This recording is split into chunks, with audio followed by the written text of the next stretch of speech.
والوقف القبيح على مراتب. على إيه؟ مراتب أيضا تتدرج على حسب قبح المعنى. فالمرتبة الأولى الوقف على كلام لا يفهم منه معنى، لا يفهم منه إيه؟ معنى، لشدة تعلقه بما بعده لفظا ومعنى، وهو أقل المراتب. كالوقف على الحمد من قوله تعالى الحمد لله رب العالمين. لو وقفنا على الحمد فقط أي سائل سيقول لمن؟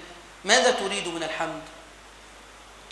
فالوقف على مثل هذا قبيح لأنه لم يعلم مراد الله عز وجل، ولم يعلم إلى أي شيء أضيف الحمد لمن. وكالوقف على والذين أشركوا من قوله تعالى إن الذين آمنوا والذين هادوا والصابئين والنصارى والمجوس والذين أشركوا. قبيح أيضا. حد يعرف يقول ليه؟ ما المعنى ما تمش ليه؟ عشان ايه؟ الخبر بتاع مين؟ نعم؟ لا دي إن. كنا بناخد في المدرسة زمان إن وأخواتها. إن بتعمل ايه في المبتدأ؟ وتنصبه. وتعمل ايه في الخبر؟ ترفعه. طيب إن الذين آمنوا، الذين آمنوا هو اسم ايه؟ إن. ها؟ والذين هادوا معطوف على اسم إن، والصابئين معطوف على اسم إن، والنصارى معطوف على اسم إن، والمجوس معطوف على اسم إن. كل ده منصوب اهو. والذين أشركوا معطوف على اسم إن. فين الخبر بتاع إن؟ إن الله يفصل بينهم يوم القيامة.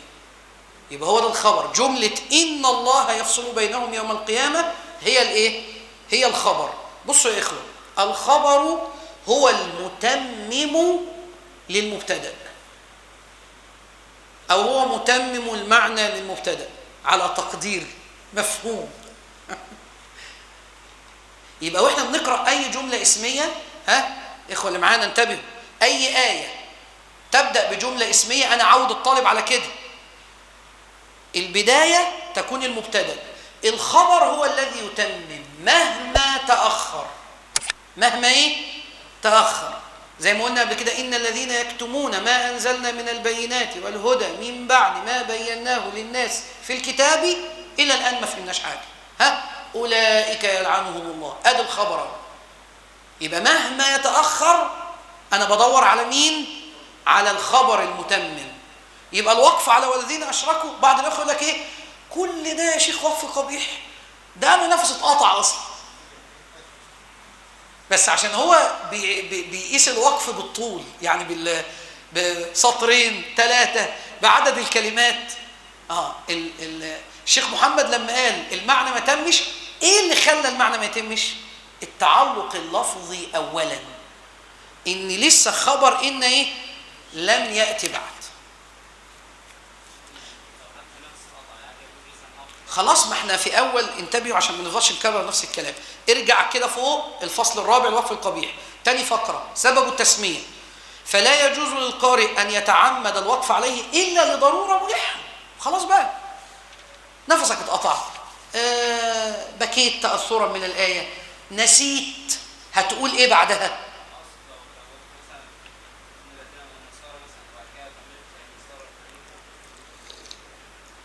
نعم ينفع، بس احنا بنتكلم على في الدورة هنا. نعم، الوقف على الذين أشركوا هو اللي قبيح. أنت وقفك سيكون اضطرارا وبدءك سيكون اضطرارا. ما أنت لما تقدر تقول والنصارى مالهم؟ ما هي دي أصلا منصوبة عشان معطوفة على مين؟ على الذين آمنوا، على إن. هنا يفضل للقارئ إنه يعمل إيه؟ لو انتبه يرجع تاني، ياخد نفس، ويبدأ الآية وينهي على وقف يحسن الوقوف عليه. بلاش الكروته اللي هو يعني ايه؟ خلاص بقى اخد الكلمه واكمل وخلاص. فبعض الاخوه اللي بتقرا معايا يقول لي اقف، ارجع تاني بس على من الاول، ارجع تاني من الاول. بشعر فيه وانا بقول له ارجع من الاول، يعني كاني ايه؟ خلاص بقى يا شيخ، خلاص بقى. وانا لو ما عملتش كده وهو بين يدي، انتبهوا يا اخوه عشان دور المعلم، انا لو ما عملتش معاه كده وهو بين يدي وهو مجبر انه يسمع كلامي، مش هيعمل كده لوحده. يعني هو مع نفسه هيتهاون. خلاص خلاص هيفضل طول عمره خلاص، مفيش بدء سليم ولا وقف سليم. فالافضل، كنت وقفت مره خلف احد الائمه والله، بس مش في الوقف والابتداء، كان عنده حاجه غريبه جدا، لو تلعثم في الايه وبعض الناس ردته او هو رد نفسه، يرجع يجيب الايه تاني، حتى لو كانت الايه نصف صفحه مثلا وتلعثم في اخرها، يرجع تاني من اول الايه، يجيبها بقى ايه بدء سليم، لان اللعثمه بتخلي المتلقي يحدث توقف، عدم اتصال في المعنى، فيقول لا، ارجع اجيب الايه تاني طالما الله عز وجل ذكرني، ايا كان هو اللي يتذكر او حد من الاخوه ايه ذكروا في الصلاه، فيرجع يجيب الايه تاني سليمه مره اخرى. والله كان لها اثر طيب جدا جدا على المستمع، الواحد واقف بيرجع يسمع تاني البدء سليم متصل المعاني مش مقطوع. فلو تلعثمت، كحيت، نسيت، فعلت كذا، عد من اول الايه واحسن البدء. هذا كلام الله عز وجل. طيب، قلنا لان خبر ان وهو جمله ان الله يفصل بينهم يوم القيامه لم ياتي بعد، فهذا ايضا الوقف عليه ايه قبيح. النوع الثاني الوقف على كلام، او المرتبه الثانيه في القبح، وهي اكثر قبحا من الاولى، الوقف على كلام يوهم معنى مغاير لما اراد الله عز وجل. واول مثال تعمدت ان اتي به، لانه يعني الكثير يقع في هذا الامر ولا ينتبه: وبشر الذين امنوا وعملوا الصالحات ان لهم جنات تجري. الجنات بتجري؟ الجنات بتجري؟ لا، هي تجري من تحتها الانهار، الجنات ما بتجريش. فالوقف ده يعني عجيب وكتير بيقع فيه ولا ينتبه. هو ممكن يقول ايه، انا لسه ما كملتش المعنى، او يعني لا، هو انت وقفت على قبيح، اعطيت معنى غير المراد، او البدء، او لا تقربوا الصلاه يا ايها الذين امنوا، الوقف على سوره المائده، سوره النساء، يا ايها الذين امنوا لا تقربوا الصلاه، ويقف. وما ارسلناك، ينفي الارسال خالص والبعث، ان الله عز وجل ارسل النبي صلى الله عليه وسلم.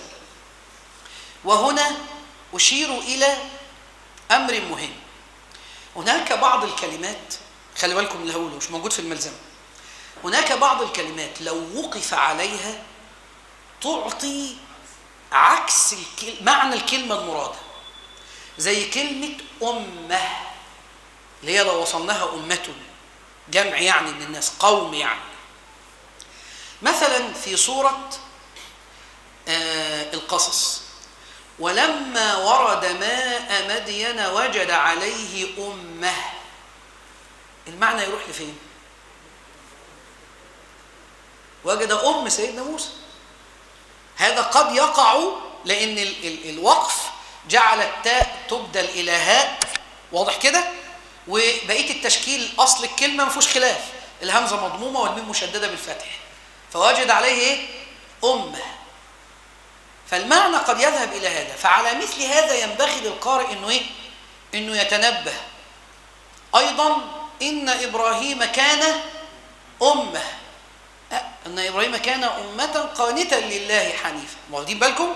يعني الأفضل ألا يقف، الأفضل ألا إيه؟ ألا يقف.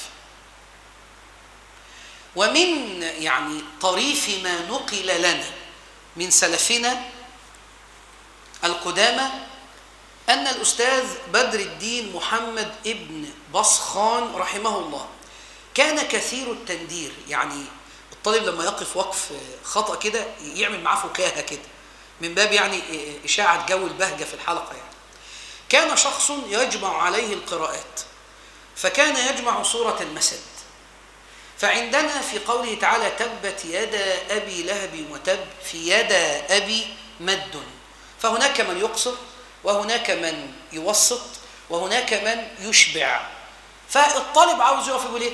تبت يدا أبي، تبت يدا أبي، تبت يدا أبي، ووقف وأخذ يعيد حتى يستوفي مراتب الايه؟ المد. فقال له الشيخ محمد: يستاهل الذي بزر مثلك، يعني يستاهل اللي خلف زيك، بالمثل البلدي بتاعنا يعني.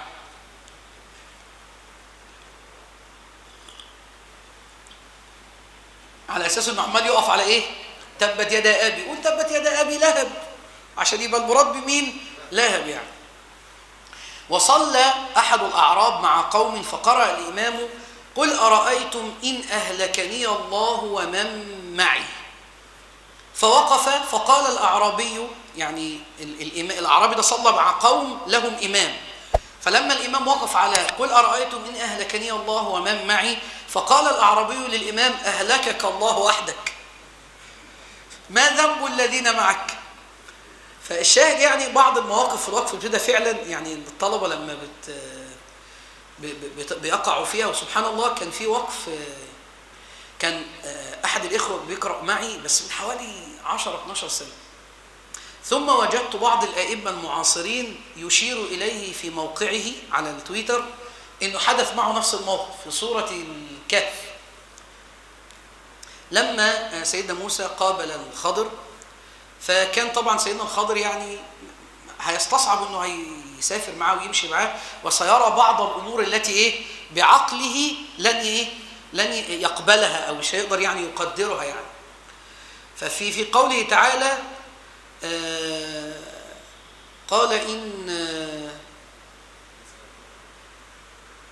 قال إن سألتك عن شيء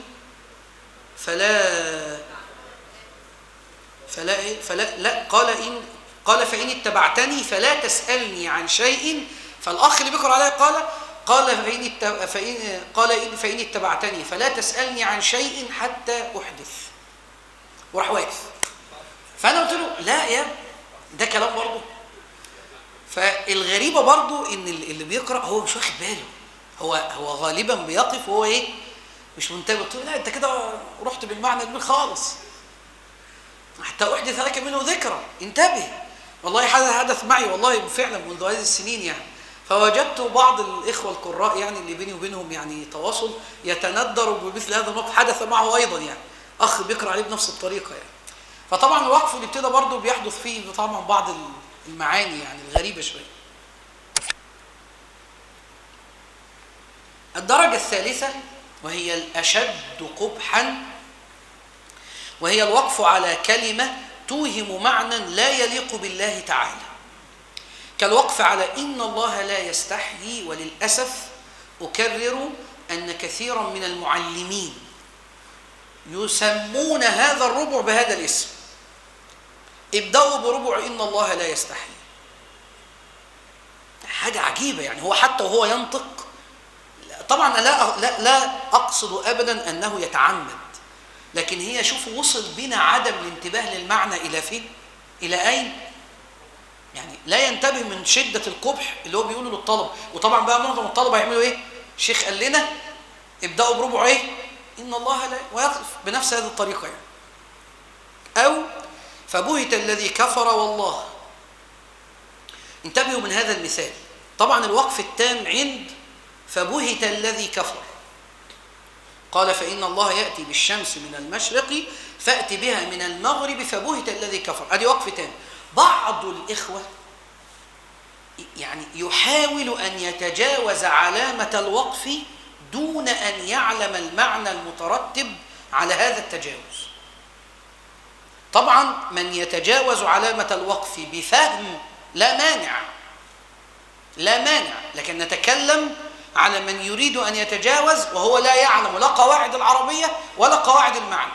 فمثل هذا قد يقف على ما قلت لكم، فيأتي بمعنى ويريد عايز يكمل فنفسه ينقطع فيقول فبهت الذي كفر وإيه؟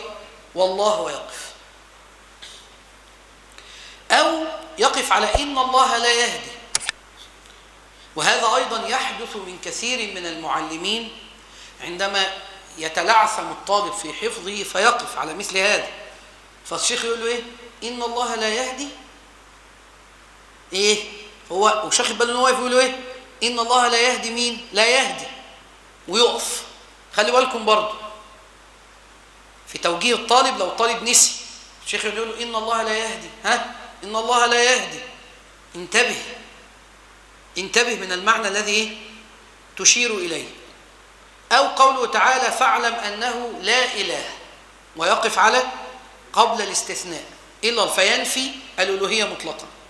فالوقف على هذا وأمثاله أقبح وأبشع لما فيه من فساد المعنى، ومن قصده يأثم، بل ربما يفضي قصده هذا إلى الكفر، فإذا وقف عليه مضطرا كما سبق لزمه أن يرجع حتى يصله بما بعده لتكتمل المقاطع وتتضح المعاني ويظهر حسن التلاوة وجمالها. قاعدة 17: قال الداني: والذي يلزم القراء أن يجتنبوا الوقف عليه ألا يفصلوا بين العامل وما عمل فيه، كالفعل وما عمل فيه من فاعل ومفعول. يعني لما يجي نقول ايه؟ شرب أحمد اللبن، ايه اللي خلى أحمد يبقى مرفوع وايه اللي خلى اللبن يبقى منصوب؟ مين؟ الفعل. الفعل هو اللي رفع الفاعل ونصب مين؟ المفعول. يبقى ما ينفعش أجي أبدأ بجملة فعلية مكونة من فعل وفاعل فأقف على الفعل واسيب الفاعل. ما ينفعش في جملة مكونة من فعل وفاعل ومفعول فأقف على الفعل والفاعل واسيب المفعول وابدأ بيه منفصل، ما مش هيفهم. ثم بدأ يذكر الحالات الأخرى في اللغة العربية، وحال وظرف ومصدر، ولا يفصل بين الشرط وجزائه، اللي هو الجملة بتاعت الشرطية، في أداة الشرط وفعل الشرط وجواب الشرط، الجواب اللي هو الجزاء يعني. ولا بين الأمر وجوابه، ولا بين الابتداء وخبره، ولا بين الصلة والموصول، ولا بين الصفة والموصوف، ولا بين البدل والمبدل منه، زي الحمد لله ثم يبدأ رب العالمين، ما ينفعش.